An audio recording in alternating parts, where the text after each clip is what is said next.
De multe ori uităm că suntem în casa lui Dumnezeu, uităm că suntem în prezența lui Dumnezeu și lăsăm să ne năpădească gândurile. Dacă stă cineva lângă noi, începem să vorbim de ale noastre și uităm că acolo vorbește Dumnezeu. Și de aceea, încă o dată mă întorc la ce spune Solomon înțeleptul: păzește-ți piciorul.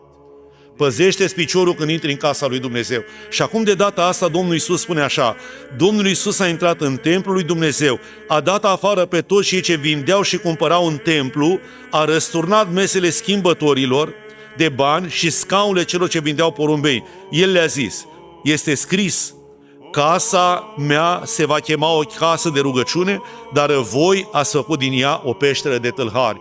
Deși la început și la sfârșit Domnul Iisus a făcut lucrul acesta înainte de patima sa, Domnul a venit să curățească casa lui Dumnezeu. Ca în casa lui Dumnezeu noi să ne ocupăm de ceea ce este necesar pentru suflet, să dăm hrană, să ne rugăm, să ne plângem păcatele și să ne apropiem de